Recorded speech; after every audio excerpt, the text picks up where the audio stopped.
Thank you so much for the introduction. So yeah, I think our discussions yesterday were extremely comprehensive, and loads of topics were covered in the discussion. So it's actually difficult to find things that were not said at all. But maybe I will introduce this presentation as trying to go beyond this discussion of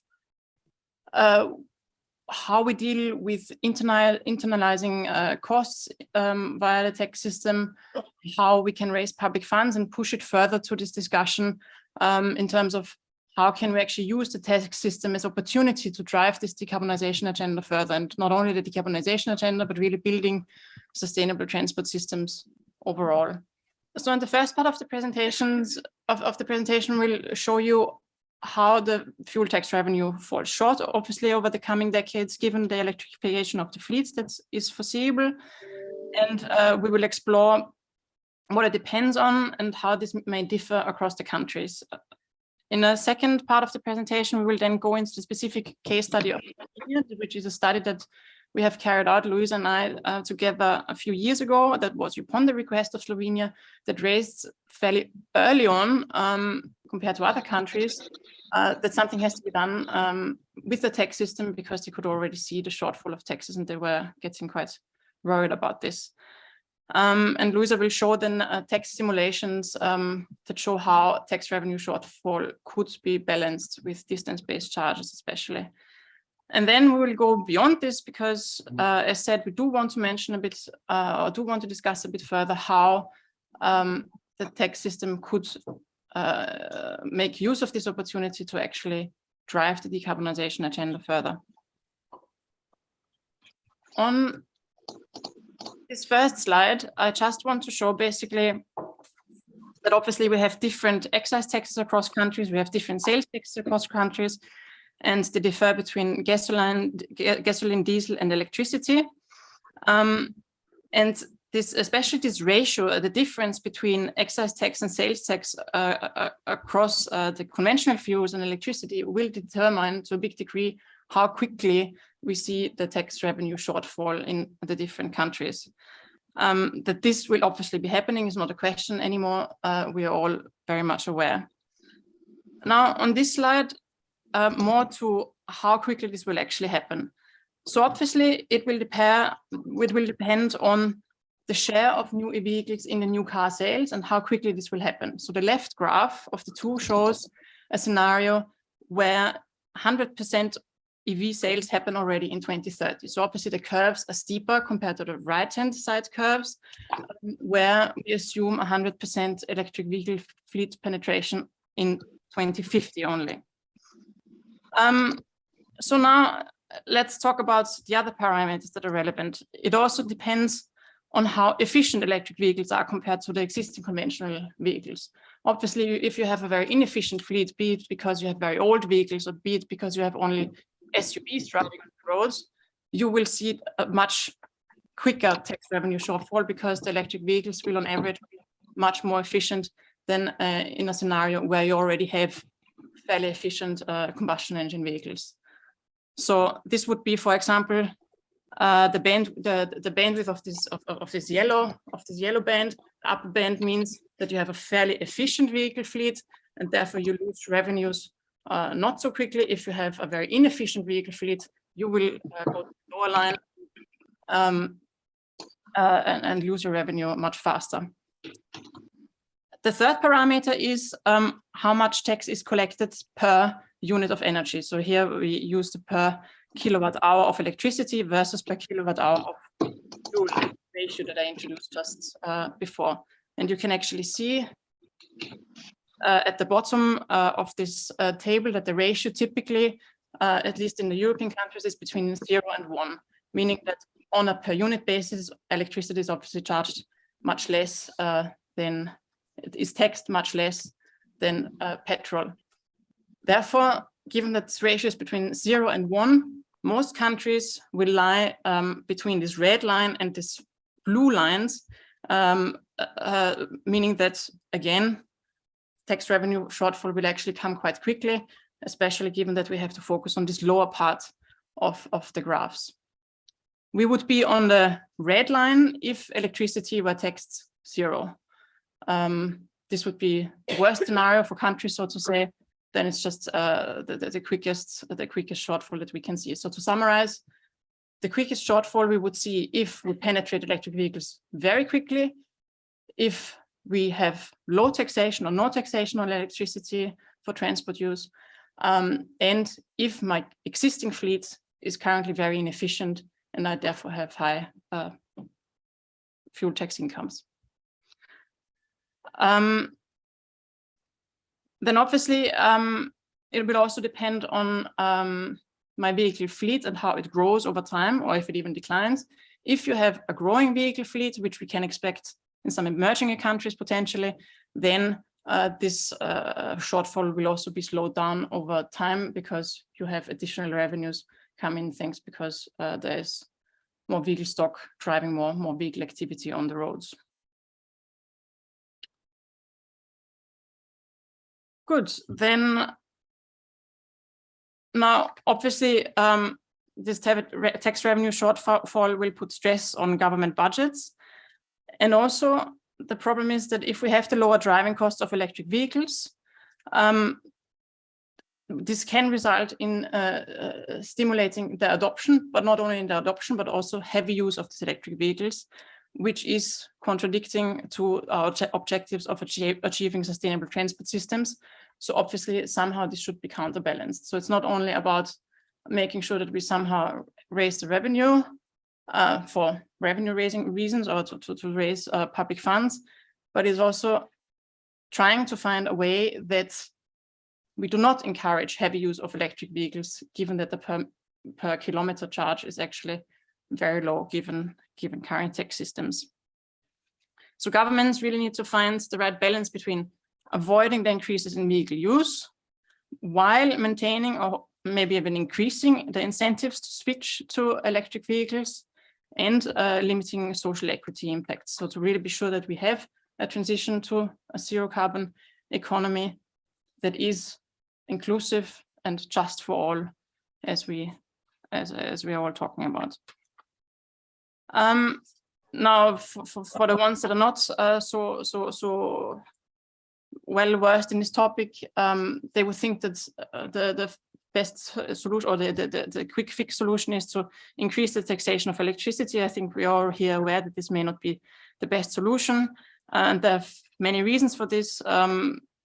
But one of them is, for example, as also came out of the table before, that electricity is currently on average 4 times less, well, significantly less taxed than fuel, and also the efficiency of electric vehicles is much higher.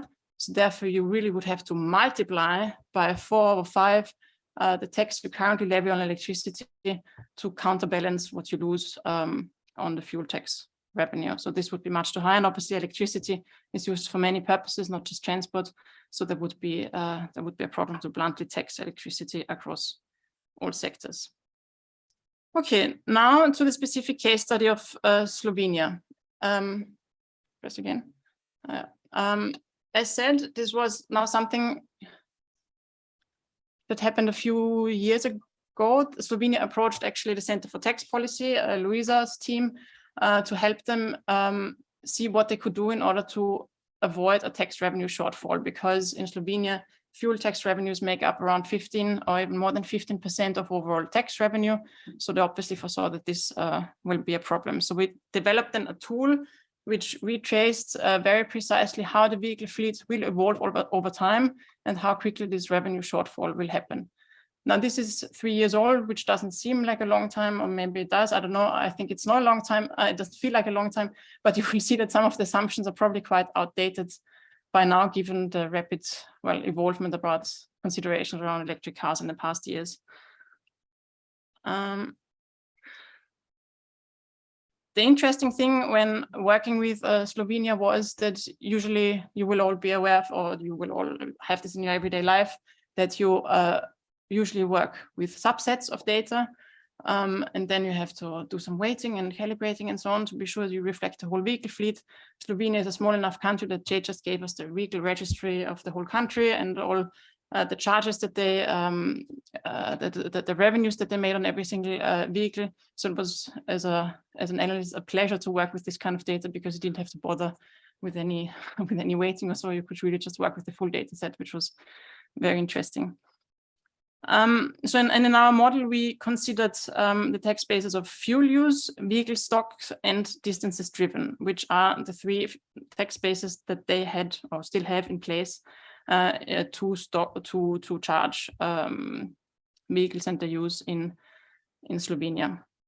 And here now to the assumption, which is maybe a bit outdated, we used the International Energy Agency's 2-degree scenario for Europe for the assumption that was required in terms of how new vehicle technologies would penetrate the vehicle fleet. And I will show you in a few slides how this 2-degree scenario for Slovenia actually looks. Now here a bit to the model and how this works. So basically our input assumption was vehicle activity and how this evolves over time. Vehicle activity and how this evolves over time. This was provided as forecasts from Slovenia. We then derived what the vehicle stock would be required to be in order to meet this vehicle activity, assessing how much vehicles and usually drive. And we also considered that different vehicle technologies usually drive different amount of kilometers per year. For example, diesel vehicles drive more and so on. And also that older vehicles usually drive less than newer vehicles. So these are all things that we try to consider. So then we had the vehicle stock. From the vehicle stock, you obviously derive the revenues for registration and annual vehicle tax. From the vehicle activity, you derive the revenues from toll and vignettes. And they still have a vignette system in place in Slovenia. And then from the vehicle activity and the vehicle stock, you can obviously derive the energy use. And here you can then derive the revenues from excise duty and carbon tax that they also have in place in Slovenia. Important for Slovenia was also that you had to consider not only domestic vehicles, but also foreign vehicles, as typical for a European country, but especially also for Slovenia that experiences a lot of through traffic, transit traffic, especially for heavy duty vehicles. And the focus or the scope of the study was both passenger vehicles and freight vehicles. So now to this 2-degree scenario of the International Energy Agency, which seems outdated. Having said that, currently we are still going towards the 2-degree scenario. And even if you look here at the 2022, 3 or 2025 numbers,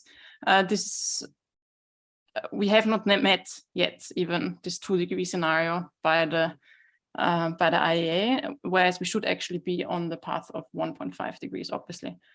So this means, though, that these fairly linear curves should actually be much more downward sloping from 2025 at least onwards to really meet the 1.5 degree scenario.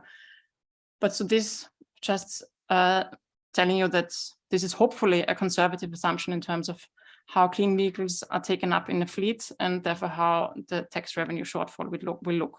This is for passenger cars. For trucks, the International Energy Agency foresaw still a heavy reliance on the traditional fuels and diesel, going forward to 2050 with only a very slow phase in of fuel cell electric vehicles and other alternative fuels. But this should obviously also look hopefully very, very different. But this is probably the main input assumption, which therefore also explains this picture, which now shows the tax revenue shortfalls. And it also shows how this differs. Did you see the roundtable yesterday? No. I think you have to turn off your... and this, it also shows how the tax revenue differentiates between the different tax categories. So you see that the excise duty is by far the biggest share for passenger vehicles. Then toll income, which for passenger cars actually means vignettes, is a quarter or not even a quarter. And then carbon tax, motor vehicle tax, registration tax, a little add-on, so to say, but nothing compared to the fuel tax, to the excise duty for the passenger cars. And obviously this declines over time, so almost reduces by half up to 2050, given the cleaner vehicle penetration scenarios that we just showed. The picture looks different for trucks. Now, obviously, because the assumption is that the trucks get more efficient over time, but that the uptake of cleaner fuels is fairly limited. So you do see a bit of a decline, at least from 2023 onwards, of the excise duty because of the increased vehicle efficiency. But this is minor. What is more important or more interesting to see is that the toll income is actually much more relevant in the heavy duty vehicle case. So this amounts to more than half of the total tax income. And so this whole truck taxing system is much more adept to declining excise duty income also in the future, actually. The blue part will obviously also drop off, but this gray part, which is the toll income, is still a revenue, still a relevant, sizable part of the tax revenue income for heavy duty trucks. Yeah, I think I'll leave it here. So now some of the summary of some of the results before so obviously, which will apply to all countries under current policies, tax revenues from diesel and gasoline use in private cars are likely to decline substantially in the coming decades in Slovenia. This is notably more than 50% between 2017 and 2015, even under this fairly conservative scenario of the 2-degree scenario. The picture for the trucks looks very different because the tax system is set up differently, and it's therefore much easier, therefore, which what is currently in place to navigate around this revenue loss for the heavy duty trucks. And now I'll pass over to Luisa. So I basically showed you the size and the timing of the problem, whereas Luisa will show you the solution. So definitely more interesting. Not sure. Thank you, Elisabeth, whether they're more interesting, because it's also good to show the problem. So we have seen that there's this, how much is it? Nearly 60% drop over time in fuel tax revenues. And so the Slovenian government asked us, like, what shall we do about this? This is more than 10% of our tax revenue. That's really an issue for us. And so we run some tax policy simulation on this model. We did 3 types of simulations, so fuel and carbon tax increase, including behavior changes. So what happens to your revenue if you increase the fuel tax a bit? We did a simulation on vehicle taxes. What happens if you adjust your vehicle tax? And then a distance-based charging simulation. And I focus on a distance-based charging simulation. And if you're interested, the report is still online for the other simulations. Yeah, so as Elisabeth mentioned, fuel tax revenues from private cars erode gradually. So we have seen that according to the IA scenario, it is still, we have time to adapt. So there's some leeway. And so the report says that you should think of it now, and you can start gradually with a low-level tax reform and increase the taxes over time, because as you can see, like the revenue starts decreasing, but it's not dropping immediately. I have heard now that there's the new study that shows that it actually can drop much quicker. So that's not something we have taken up in that study. But still, there's some room for maneuver, and it makes sense to think about adapting the tax system now to the technological change. And why is it also good that it's gradually decreasing? Because they can also think about not only gradually increasing the taxes on fuel or distances or vehicles to reduce the risk of disruption. No, they can also have time to tailor their communication. This was before the Yellow Vest study. They could tailor they could tailor the communication, and they could also think of complementary measures to put in place to help those households that will be disproportionately affected by the tax reform. So it is quite good that it goes down over time, because as we all know, transport tax reform is a quite sensitive topic, and households hit their budget constraints very easily. So this is something, communication and accompanying measures are important. Oh, it works. I'm closer to the thing. Yeah, so what we found is that a relatively modest charge on distance-based driven can actually make up for the shortfall. What you see here in the first line is the development of the fuel and carbon tax revenues. That's exactly what Elisabeth has shown in the graph for passenger cars over time. So in 2020, there's this drop of 7% going to 56% in 2050. And what we simply did here is what we show in the second graph, in the second line, is the kilometer equivalent that each kilometer driven in Slovenia on the motorways would need to be charged to make up for the revenue shortfall. And it starts at 0.7 euro cents in 2020. So it's not that much, and increases over time to 4.5 euro cents in 2050. So what we can show you, like if there's a way to charge the distances driven by all cars and trucks in Slovenia, this is the charge that helps Slovenia to really keep the revenue stable, which doesn't seem so high for the moment and gradually increases from a low tax to a much higher tax in 2050. We did a similar simulation for vehicle taxes and also for fuel taxes. These are in the report. I want to focus on this. I saw that yesterday you had already a very good presentation on distance-based charges, so I think it matches very well. It just shows one example in Slovenia, like what would be the size if the only objective is to cover the revenue shortfall. Of course, and this was another recommendation we put out to Slovenia, is that shifting to distances driven, and I know you've talked about this yesterday, so I repeat a lot, can not only sustain the revenues, it can also contribute to a more sustainable tax policy over long term, because it can improve environmental and mobility outcomes. So in the total, the recommendation was that they should implement a package, first increasing fuel taxes to cover a little bit of the shortfall, and then to cover the external costs related to fuel use, of course, and then phasing in the distance-based charge over time for cars to reflect the external costs that are related with distances driven. They have a very nice toll system in place where the trucks are already based taxed on distances driven. But of course, this could still be a bit improved by differentiating between time and place. But the first idea was to move away from the vignette towards also a distance-based charge. We are all aware about the administrative and implementation concerns, but the idea to cover the revenue shortfall, it would make sense. On the vehicle tax, we have done a simulation as well, where we find that, yes, vehicle taxes can also cover the shortfall, but we all know, I think, I'm not sure whether you've talked about this yesterday, but the vehicle tax is a much less ideal tool to manage external costs. So compared to the distance-based charge, there the vehicle tax loses. So external costs, meaning driving related costs like congestion, like noise, like road damage, etc. What we also find is that if the vehicle tax would be used to cover the shortfall, of course, at one point one needs to tax the electric vehicles as well and the alternative fuel vehicles. For now, they're totally out of the vehicle tax in most countries. If the vehicle tax is to be used as a revenue tool, at one point there needs to be a shift towards taxing the alternative fuels.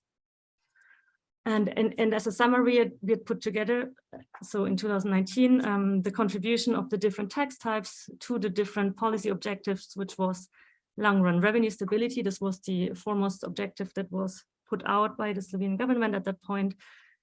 The vehicle tax and the distance-based charges are much more, will help to recover revenues. But if you look at the external cost management, CO2 emissions, air pollution, and driving related costs, there the distance-based charge gains. And you have talked about this yesterday. I'm not going to go into detail, but then of course the administrative and implementation costs are significant.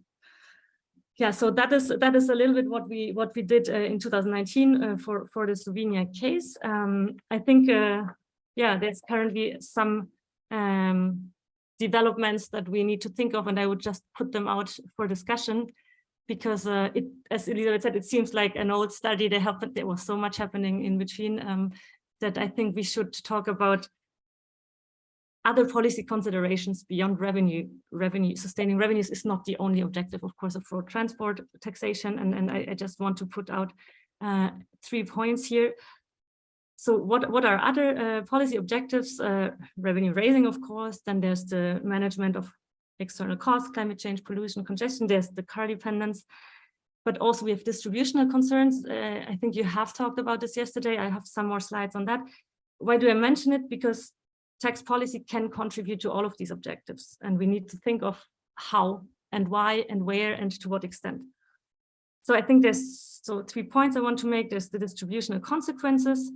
There's the current circumstances where increasing fuel taxes is just out of the question. So I want to mention a study that colleagues did on the energy crisis and the tax reform. And then a larger question, what the purpose of tax policy and road transport is in the long run. Do we want to keep on sustaining revenues and managing external costs, or do we want to go and really push to decarbonization? That's open for discussion then. On distributional impacts, I mean, that's widely understood results, but there's a new study by the Institute for European Environmental Policy that in 2022 based on the EU household budgets, where they have looked into how a reform by the EU Energy Taxation Directive and the extension of the EU ETS to the road transport and the building sector would affect distributional concerns, so would affect the income deciles. And it's a quite nice study, so I invite you to, I put the link below. And what they find is that if these policies are carefully designed, if there's good complementary measures, then these changes in the European laws can have clearly progressive impacts. But what they show, of course, there's differences across member states, there's differences across income deciles, there's differences across household types. And I will just show you a few, it's not even results, it's the descriptive statistics from the beginning of the study. What you see here is, I guess this covers what you have discussed yesterday, but I really like these graphs. It's the expenditure, relative expenditure on energy by different household types. So you have on the left-hand side the first income decile and then the 10th income decile at the right-hand side. And the energy expenditure is in terms of total expenditure, so relative. And in blue, you see the electricity expenditures, orange and violet is heating, and then green is transport. And what you can see here clearly is that that energy expenditure as a whole constitutes a much more significant share for the poorer households compared to the higher income households.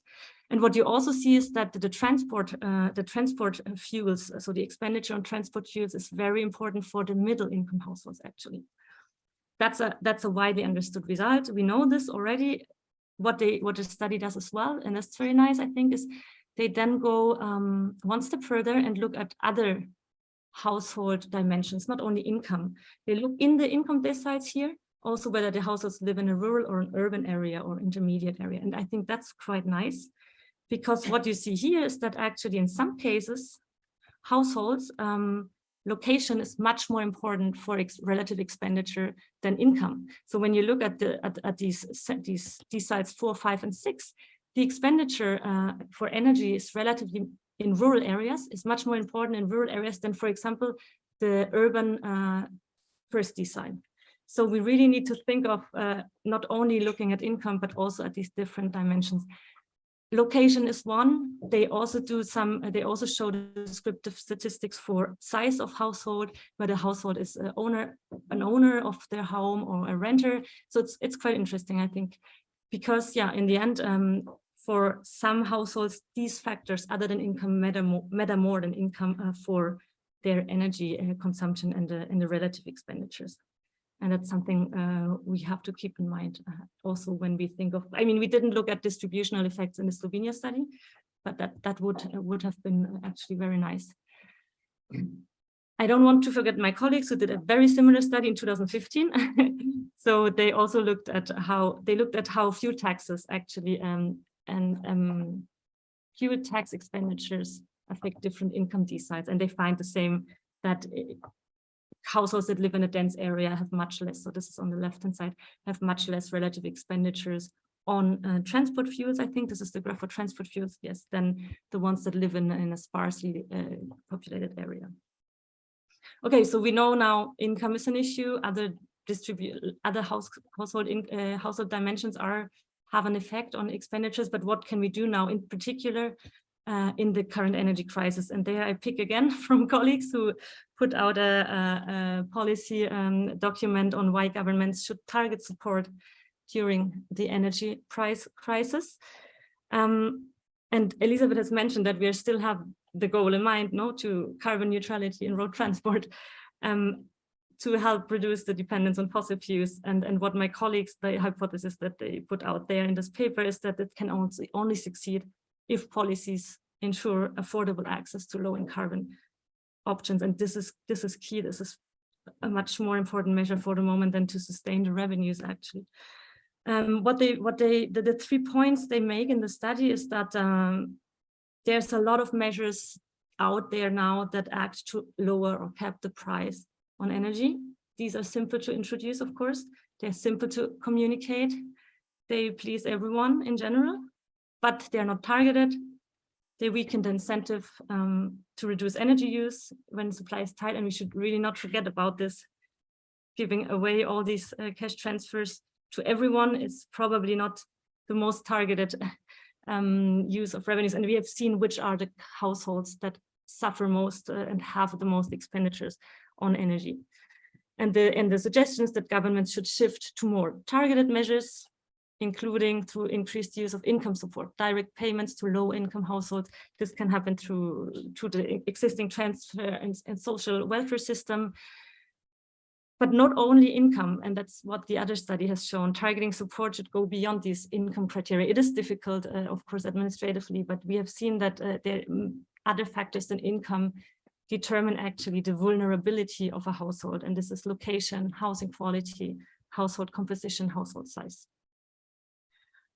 Yeah, so I think that's it. Maybe the last point, this is now going back to the Slovenia study. The Slovenia study, in a sense, has taken the traditional view. We have looked at short-run marginal cost pricing and revenue raising considerations. How can we use the road transport system to raise revenue and manage external costs? But the idea currently is we need to decarbonize the system. Do we really need to figure out how the vehicle tax actually reflects best the external costs of air pollution and climate change, if in the end we actually just need to push electric vehicles through? What is the type of objective that the road transport taxation system should make, which is potentially now the question more than how can taxation support a change in the energy base from the carbon intensive to the carbon neutral base, instead of trying to fix exactly the marginal costs. So what is the instrument to steer technological shift? Is it the tax system? Is it standards? Is it something else? Do we need vehicle taxes that only encourage EVs and no internal combustion engine? What about EV tax credits? And if we still keep the idea of revenue raising, then again, we're back to the distance-based charging, because distance-based charging charges kilometers driven independently of what type of engine is used. I mean, I have heard that you talked about the EV, the Australian case. We can still differentiate, but in general, the distance-based charge is a good way to just charge the kilometers driven independently of the car. Yeah, so that's just for reflection, and thank you very much for your attention.